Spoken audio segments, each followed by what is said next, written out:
அஸ்ஸலாமு அலைக்கும் வரஹமத்துல்லாஹி வபரகாத்துஹு. இன்னைக்கு நம்ம கிளாஸ் 7 தான் பார்க்க போகிறோம். அதாவது கிளாஸ் 7ல் பார்க்க போகிறது அல்லாஹ்வின் வார்த்தைகள் தான். இந்த குர்ஆனில் இருக்கிறது அல்லாஹ்வின் வார்த்தைகள் தான் சொல்லும் போது நமக்குள்ள ஒரு அச்சம், நம்ம ஒன்றுமே இல்லை ஒரு நிலை நம்மளுக்கு ஏற்படும். அப்போ அந்த வார்த்தை அல்லாஹ்வுடையதுன்னு சொல்லும் பொழுது நம்ம கவனிப்போம். நம்ம ஆல்ரெடி படிச்சிருப்போம் ஏற்கனவே ஒரு வசனத்தில், அந்த குர்ஆனில் செவி தாழ்த்தணும், செவியை எரியக்கூடியவங்களாக நம்ம இருக்கணும். அதாவது ஆழ்ந்து கவனிக்கணும். இது அல்லாஹ்வுடைய வசனம் நம்மளுக்கு எப்படி நம்ம தெரியும்னா, அதில் உன்னிப்பாக கவனித்து நம்ம படித்தா மட்டும்தான் அது அல்லாஹ்வுடைய வசனங்கள் நம்மளுக்கு தெரியும். அது அல்லாஹ் நமக்கு கொடுத்த வசனங்கள், நமக்காக அறிவுரை செய்த வசனங்கள் அப்போ தான் தெரியும். இது எப்படி பிற மக்களுக்கு தெரியும் அப்படின்னா, கடந்த 50 ஆண்டுகளுக்கு முன்னாடி ஒரு தேனீயை பற்றி ரிசர்ச் பண்ணியிருக்காங்க. இப்போ தேனீயை பற்றி ரிசர்ச் பண்ணும் பொழுது அப்போ அவங்களுக்கு தெரிஞ்சிச்சு இது அல்லாஹ்வுடைய வார்த்தைகள் தான், இறைவனுடைய வார்த்தைகள் தான் சொல்லிட்டு அவங்களுக்கு தெரிய வந்துச்சு. ஏன்னா படைப்பாளன் படைச்சதை பற்றி அவன் சொல்கிறான்.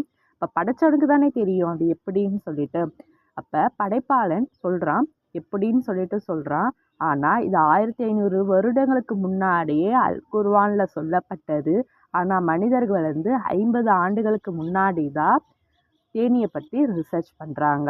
ஆனால் நமக்கு தெரியாது. ஆனால் இது அதாவது புக்ஸ் நிறைய எழுதுகிறவங்களுக்கு, புக்ஸை நிறைய புரட்டி புரட்டி பார்க்குறவங்களுக்கு, அது எழுத்துத்திறன் அதிகமாக உள்ளவங்களுக்கு, புக்ஸை படிக்கிறவங்களுக்கு, அதாவது புத்தகத்தை படிக்கிறவங்களுக்கு இது தெரியும். இது அவங்க கவனித்து நுண்ணிப்பாக பார்ப்பாங்க. பிற சும்மா படிக்கிறவங்களுக்கும் அதை ஆராய்ந்து படிக்கிறவங்களுக்கும் வித்தியாசம் இருக்குது. அப்போ ஆராய்ந்து படிக்கும் பொழுது இது அல்லாஹ்வுடைய வார்த்தைகள் சொல்லிட்டு அவங்களே பிரமிப்பிக்கக்கூடியதாக ஒரு விஷயமா இருக்குது. அதாவது அல் நஹர், அதாவது 16வது அத்தியாயத்தில் வரக்கூடிய அல் நஹரில் தேனீயை பற்றி அல்லாஹ் சொல்கிறான். அது எவ்வாறு சொல்கிறான், எப்படி சொல்கிறான், அதை பற்றி நம்ம இன்ஷா அல்லாஹ் இப்போ நம்ம பார்க்கலாம். உம்முடைய இறைவன் தேனீக்கு மலைகளில் இருந்தும் மரங்களில் இருந்தும் மனிதர்களாகிய அவர்கள் கட்டுகின்ற தேனீக்கூடு முதலியவற்றில் இருந்தும் கூடுகளை நீ அமைத்துக்கொள் என்று உள் உணர்வை ஏற்படுத்தினார். பிறகு எல்லா கனி மலர் வகைகளில் இருந்தும் நீ உணவு அருந்தி உன்னுடைய இறைவனின் வழிகளில் அவை உனக்கு எளிதாக்கப்பட்டதாக இருக்க செல் என்றும் உள்ளுணர்வை ஏற்படுத்தினார். அவற்றின் வயிறுகளில் இருந்து ஒரு பானம் தேன், அதன் நிறங்கள் பல வகையானதாக வெளிப்படும். அது மனிதர்களுடைய பிணிக்கு, அதாவது நோய்க்கு நிவாரணியாக இது இருக்கின்றன. சிந்திக்கின்ற சமுதாயத்து, அதாவது கூட்டத்தினருக்கு நிச்சயமாக இதில் உறுதியான அத்தாட்சி இருக்கிறதுன்னு சொல்லிட்டு அல்லாஹ் தாலா வசனத்தில் குறிப்பிடுறான். நம்ம தமிழில் பார்த்தோன்னா ஒரு பாலினம், அதாவது பெண் பாலினம் ஆண் பாலினம், இது குறிப்பிடுறதுக்கு நம்ம என்ன சொல்லுவோம்னா இவள் வந்தாள் அப்படின்னு சொல்லும் போது பெண் பாலினமாக இருக்குது. ஆணை குறிப்பிடும் போது அவன் வந்தான் அப்படின்னு சொல்லும் போது ஆணை குறிப்பிடுறது. இதுவே நீ வா அப்படின்னு சொல்லும் போது அது ஆளினமா இல்லை பெண் இனமா, பெண் பாலினமான்னு சொல்லிட்டு நம்மளுக்கு தெரியாது. ஆனால் திருக்குர்ஆனில் ஆண் பாலினத்தை குறிப்பிட்டா அது பெண் பாலினத்துக்கும் போய் சேரும். ஆனால் பெண் பாலினத்தை குறிப்பிட்டா பெண் பாலினத்தில் தான் சேரும். இது இத்ததிரி அப்படின்னு சொல்லிட்டு பெண்ணை அல்லாஹ் குறிப்பிடுறான் இந்த வசனத்தில். இத்ததியா அப்படின்னு சொல்லிட்டு பெண் பாலினத்தை குறிப்பிடுறான். இந்த வசனம் யாருக்கு அல்லாஹ் தாலா கட்டளையிடுறான் சொல்கிறான்னா, ஆண் தேனீக்கா பெண் தேனீக்கான்னு பார்க்கும்போது பெண் தேனீக்கை தான் அல்லாஹ் குறிப்பிடுறான். ஏன்னா அவன் வசனத்திலேயே இத்ததே ஒரு நுணுக்கமான ஒரு விஷயத்தை தான் அல்லாஹ் குறிப்பிடுறான். ஸோ பெண் தேனீக்கு குறிப்பிடுறது என்னன்னா, கூடு கட்டுற வேலை, உணவு சேகரிக்கிற வேலை, அந்த உணவு சேகரித்து அதை தன்னுடைய தேனீகளுக்கு, மற்ற தேனீகளுக்கு உணவு கொடுக்குற வேலை, இப்படி பல வேலைகளையும் பெண் தேனி தான் பார்க்குது. அந்த பெண் தேனியோடைய உடலில் மெழுகு உற்பத்தி ஆகும். அந்த மெழுகு உற்பத்தியை கொண்டு தான் அது கூடு கட்டுறது. அது அந்த தேனியை பாதுகாக்குதுன்னா அது எப்படி பாதுகாக்கும்னா, பெண் தேனீக்கு மட்டும்தான் அந்த மூக்கில் குடுவை மாதிரி ஒன்று இருக்கும், குடுக்குன்னு சொல்லுவாங்க. அது அந்த கூடை வந்து பாதுகாப்பு. இப்போ மற்றவங்க போயிட்டு அந்த தேனியை நம்ம தொட்டோன்னு நினச்சிக்கோங்களேன், அந்த தேனி என்ன பண்ணும், நம்மளை கொத்த வரும். அது யார் அந்த வேலையை செய்கிறாங்கன்னா பெண் தேனி தான் அது வேலையை செய்து தவிர ஆண் தேனிக்கு வந்து இந்த கொடுக்கு போன்ற இது இல்லை. மெழுகு வந்து தன்னுடைய உடலில் வந்து உற்பத்தி பண்ணுறக்கூடிய திறன் அது கிடையாது. ஆனால் பெண் தேனிக்கு இது இருக்குது. அடுத்தது வந்து அது உணவு எடுத்து சேகரிக்கணும்னா அது காலில் வந்து கூடைப்பந்து மாதிரி காலில் வந்து இருக்கும். அந்த காலில் யாருக்கு இருக்குன்னா பெண் தேனிக்கு தான் இதோட இது இருக்குது. மலரில் போயிட்டு நம்ம உரியணும், அந்த இது தேனை உரியணும் கட்டளை இட்டது வந்து பெண் தேனிக்கு தான். ஏன்னா அதோடைய நாவு வந்து பெரியதாக இருக்கும். அது அதுக்கப்புறம் அதோடைய வேலை என்னன்னா மற்ற தேனீக்கு தன் கூடுகள் இருக்க மற்ற தேனீக்கு, அதாவது ஆண் தேனீக்கு வந்து தன் உணவு ஊட்டக்கூடியதாக அது இருக்கும். ஏன்னா ஆண் தேனீக்கு வந்து இந்த பெரிய நாவு இருக்காது, இந்த கொடுக்கு போன்ற இது இருக்காது, ஒரு மெழுகு தன்னுடைய உடலில் உற்பத்தி ஆகாது, எதுவுமே இருக்காது. அதனுடைய வேலை என்னன்னா பெண் தேனி போகும், ஃபீட் பண்ணும், உணவு கொடுக்கும், இனப்பெருக்கத்துக்காக ஆண் தேனியோட இருக்கும். அடுத்தது அதோடைய தேவைகளில் இனப்பெருக்க செய்ய முடியாத நிலை வரும்போது அது வந்து உணவு கொடுக்காது, ஆண் தேனியை விட்டு வெளியேறிடும். ஆண் தேனி அந்த கூடை விட்டு வெளியேற்றிடும். அப்போ வெளியேற்றிட்டு அது வந்து உயிரோட அது இருக்காது, மற்ற இதில் அடிபட்டு அது இறந்து போயிடும்.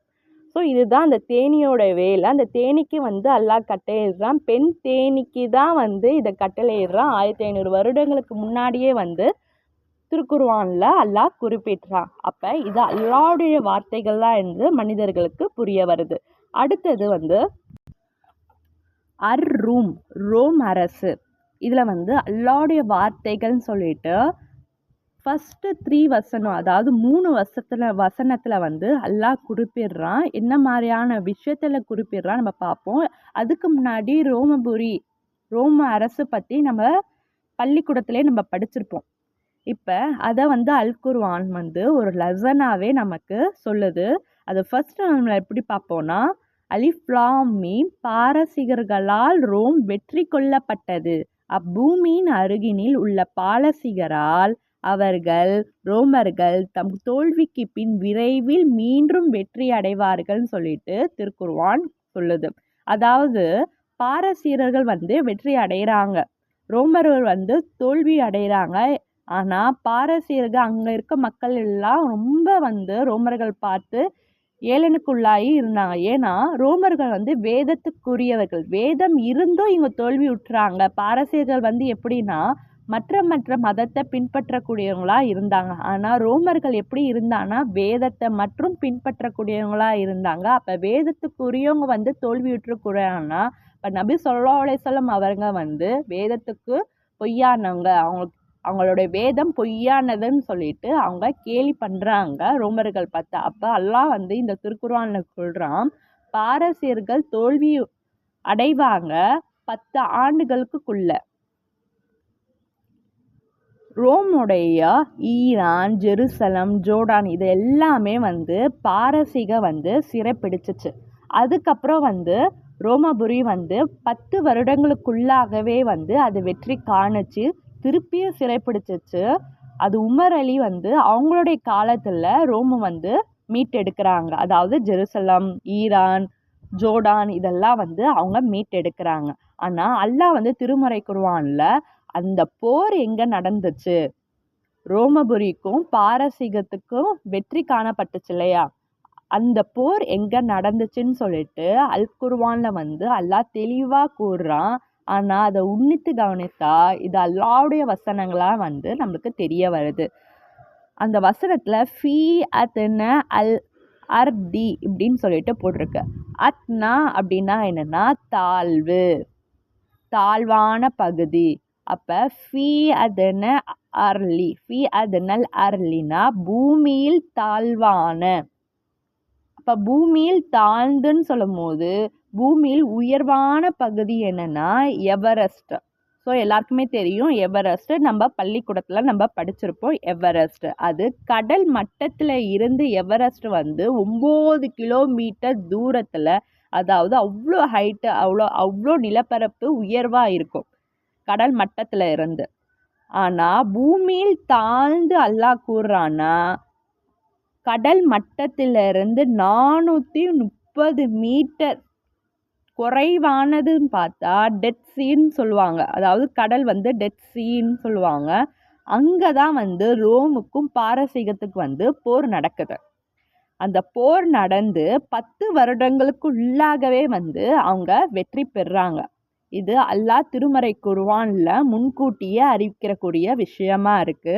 அப்ப இது வந்து அல்லாஹ் உடைய வார்த்தைகள் தான் இந்த திருக்குர்ஆன்ல இருக்கு. நமக்கு தெரிய வருது. அவங்க வெற்றி பெற்ற பாரசீகத்தை அவங்க வெற்றி பெற்றது எப்பன்னா கிபி 614ல வந்து அவங்க பாரசீகத்தை வந்து ரோமபுரி அவங்க வந்து கைப்பற்றுறாங்க. இதுல இருந்து நம்மளுக்கு என்ன தெரியுதுன்னா, இந்த குர்ஆன் அல்லாஹ்வுடைய வார்த்தைகள் தான். அல்லாஹ்விடம் இருந்து தான் நமக்கு வந்திருக்கு. இது மனிதருக்கு நல் உரையே தவிர வேறு இல்லைன்னு நமக்கு புரிய வருது. இந்த குர்ஆன்ல நம்ம ஆழ்ந்து சிந்திக்கணும்னா, நம்ம ஒண்ணுமே இல்ல.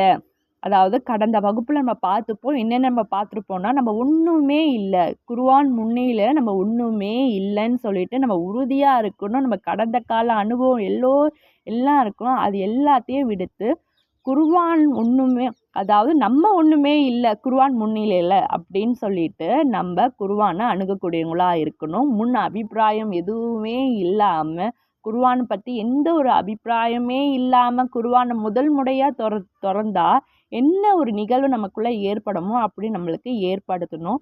அடுத்தது செயல்படணும் ஒரு நோக்கத்துல குர்ஆனை திறக்கணும். அது எப்பேற்பட்டதா இருந்தாலும் சரி நம்ம இதை ஃபாலோ பண்ணி தான் நம்ம ஆகியே ஆகணும். இது அல்லாஹ்வுடைய கட்டளைன்னு சொல்லிட்டு நம்ம செயல்படுத்த ஆரம்பிக்கணும். அப்படி நம்ம செயல்படுத்தணும் இந்த நோக்கத்தில் தான் குர்ஆன் நிறைய போதனைகள் நிறைய நேர்வழிகளை நமக்கு காட்டக்கூடியதா இருக்கும்.